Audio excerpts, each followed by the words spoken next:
Boa noite, Brasil, bom dia, Itália. Sim, no Brasil é noite e essa loucura que vocês estão vendo é o meu quarto.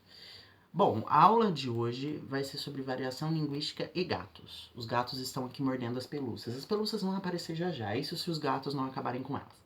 Enfim, na aula passada a gente começou falando sobre o nível fonético e ia começar a entrar no morfológico.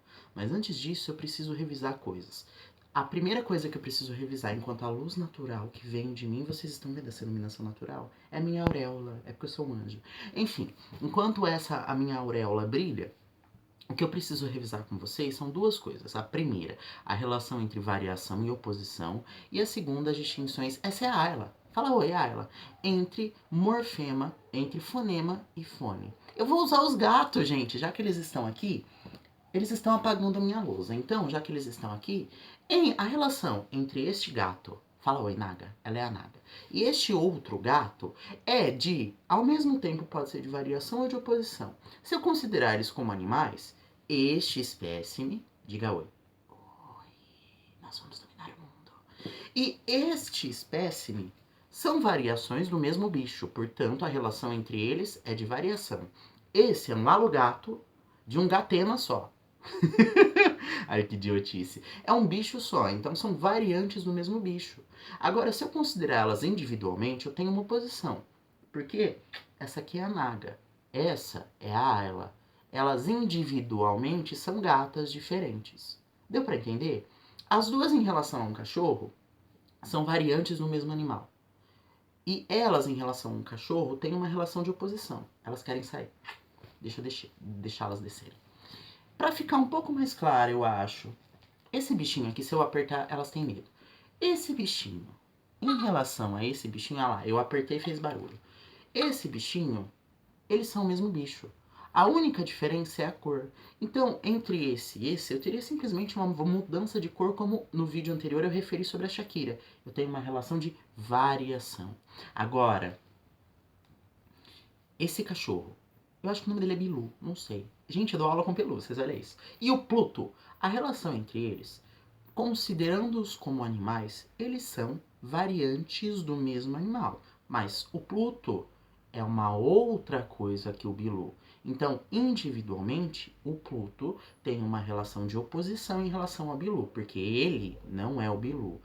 Mas esse espécime é uma variante desse espécime. Então aqui a gente teria aloformas de um mesmo bicho. Aqui nós não temos aloformas de um mesmo bicho, são bichos diferentes. Embora sejam cachorros, esse é um cachorro diferente desse aqui. Ou seja, o que eu tô falando, vamos trazer para morfologia e para fonologia. Haha, lousa. Quando eu tenho coisas como vala, sala, cala e fala, o contexto é o mesmo. Então, se eu mudar de vala para cala ou para fala, a alteração nesses significantes altera o meu significado. Ou seja, as ideias de v, f, k e s, os fonemas, estão em oposição em português, porque o significado deles é diferente. Eles têm um outro significado. É diferente do D e do D, por exemplo. Se eu falar dia ou di ou dia, eu não altero o significado. Então, esses dois significantes são alofones de um mesmo fonema. O fonema é abstrato. O fonema D, aqui embaixo, ó, vamos aproximar loucamente. Dá um zoom aí, câmera. O fonema, a ideia desse D, em português, se realiza por meio de um D, ou de um D ou de um D. De um D diante de I e de um D nos demais contextos. Da mesma forma que a ideia T se realiza em português por meio de dois alofones, que são T em qualquer contexto que não seja antes de I. Porque antes de I, o que se realiza é um T. Para deixar um pouco mais clara essa questão de ideia e de realização, olhem para trás. Tem um monte de toquinha ali. Todas elas representam a mesma ideia, toca, mas todas individualmente são realizações diferentes da mesma ideia toca. A ideia está no nível de fonema. Cada uma das toquinhas é um fone, é um alofone da ideia coisas de colocar na cabeça. Ou, se a gente pegar agora e analisar do nível de pelúcias, eu tenho essa realização, eu tenho essa realização, todas as outras que estão aqui em cima, essa realização e essa realização. Meus gatos sumiram. Então, todas elas são variantes da realização pelúcia, um pouco maior. Espero ter sido claro enquanto a Naga fica aqui. E aí a gente entra, a partir dos conceitos de fonema como realização variante, como alofone, como realização variante de um único fonema, a gente entra em morfologia falando de morfema e morfe. Se na fonologia o fonema era algo abstrato, uma ideia que se realizava por meio de fones, na morfologia o morfe vai ser algo que realiza o morfema. Só uma pausa. Voltei. Então, na morfologia, o que a gente vai ter? Gente, a minha aula está atrapalhando. O morfema como algo abstrato e o morfe como a concretização, a realização desse algo abstrato. Alo, lembrando que alo significa variante, alomorfe é uma variante de um mesmo morfema. Vamos especificar isso aqui? Vamos trabalhar com os gatos para especificar isso daqui? Deixa eu ajeitar a câmera, porque a minha aula está acabando com tudo. A minha aula ainda vai acabar com tudo. Imaginem a ideia gato. Essa ideia, imaginem que isso é um morfema, porque é uma ideia, é algo abstrato, ok? Essa ideia pode se realizar, se concretizar por meio desse morfema. Olá, eu sou um gato. Ou por meio desse morfe, desculpa. Ou por meio deste outro morfe aqui. Olá, eu também sou um gato. Então, entre essa realização e essa realização de gato, nós temos uma alomorfia. Os dois são variantes de gato. Os dois são variantes da ideia gato. Os dois são variantes do morfema gato. Como variantes de um único morfema gato, eles são alomorfes de um mesmo morfema. Ou alogatos da ideia gato. Deu para entender?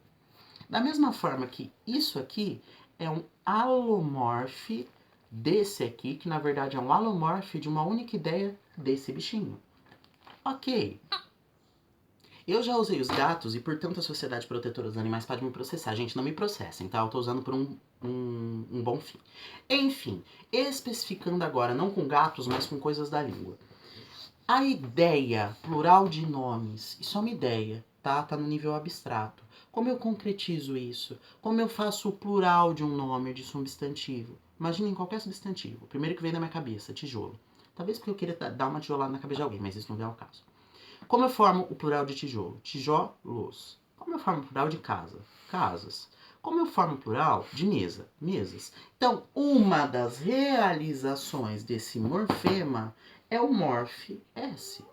Mas, o plural de mar não é mars, é mares. É outra realização da mesma ideia. O plural de anão é anões. O plural de cidadão é cidadãos. O plural de réptil é répteis. O plural de lápis é lápis.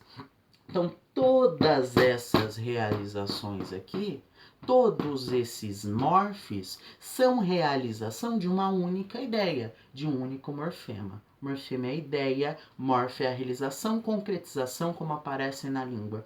Ou seja, todos esses são variantes de um mesmo morfema. Dizendo de um outro modo, todos esses são alomorfes de um mesmo morfema. Coloquem na cabeça de vocês que vai ajudar muito, inclusive em biologia, na hora de halogenia. Halo é variante. Então, alomorfe forma variante de um mesmo morfema. Duh! Olha, eu não consigo deixar isso mais claro na cabeça de vocês. Desculpe, sorry. Eu espero que tenha ficado claro. Então, tipo, ideia, plural. Isso é uma ideia, não é uma coisa concreta. Agora, como eu concretizo a pluralização dos nomes, colocando um S no fim, ou um ES quando termina em consoante, como mar, como talher, que é talheres, ou colocando um ONS, em casos como anão, que aí o plural tem formas que são deduzíveis e formas, na verdade, são formas que a gente imagina que tenham existido, mas isso não vem ao caso. E quando eu coloco o IS tirando o L, por exemplo, em lençol, lençóis, isso são formas variantes de uma mesma ideia, portanto alomorfes de um mesmo morfema. Mas, entre ideia de plural e, por exemplo, ideia de gênero, eu tenho oposições. Daí seriam morfemas diferentes. Por quê? Por exemplo, o A em português é um morfema, é um morfe de feminino, marcador da ideia feminino, ok? E o S é marcador da ideia de plural. Aliás, a gente sabe aquela coisa de que, deixa eu tirar a luzinha, de que o português é uma língua machista. Então, gente, isso é uma discussão complicada. Mas vamos lá. As pessoas, elas podem ser machistas ao longo de construções ao longo do tempo, mas a língua em si, a língua enquanto sistema abstrato, ela não é machista, porque ela parte do feminino plural. Eu sei que menino tem um morfema zero, menino é masculino, porque ele não tem um A do feminino. Eu sei que menino é singular porque ele não tem um S do plural. Eu sempre parto do feminino plural. Então, embora pragmaticamente e socialmente eu até possa falar e fazer uma análise de que talvez o português seja uma língua machista, as pessoas sim, mas a língua enquanto estrutura não é, porque a língua parte do feminino plural. O menino não tem o morfema de feminino e o menino não tem o morfe, desculpa, o menino não tem a realização do morfe S de plural. Eu vou deixar isso mais claro, só um corte rápido, eu deixo isso mais claro na lousa. Para explicar o que eu tô dizendo para vocês, eu precisar pegar o paradigma menino. O que é isso, paradigma? Quando eu falar em paradigma, o meu gato tá quase pulando no telefone. Paradigma, imagina a estante lá atrás.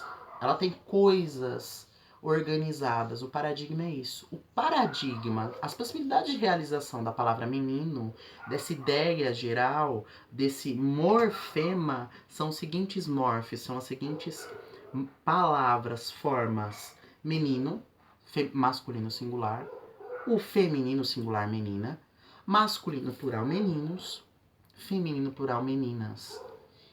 Existe uma coisa chamada raiz. Raiz é o que repete dentro de uma estantezinha, dentro de um paradigma. O que está repetindo entre menino, menina, meninos, meninas? A estrutura menino. Então isso é a raiz da palavra que eu vou colocar aqui. Raiz, vogal temática, desinência de gênero, desinência de número. Isso é a fórmula de formação de nomes do português. Magicamente a minha luzinha virou e aqui vocês têm que a raiz menin.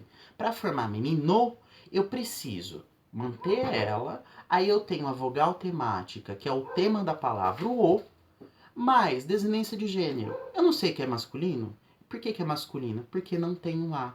Esse porque não tem, eu identifico e referencio como um zero. É uma ausência. O zero representa algo que. Um buraco de algo que poderia estar lá. O que poderia estar aqui? A desinência de gênero, feminino. Mas não está, porque menino é masculino. E menino não é plural. E esse não está, eu identifico como um outro zero. Portanto, a formação da palavra menino, o masculino singular, ele não tem a desinência de gênero e ele não tem a desinência de número. Ele tem dois zeros internos. A gente vai ver isso mais pra frente. Só tô falando isso agora para justificar que, linguisticamente, do ponto de vista do sistema, o português não é uma língua machista.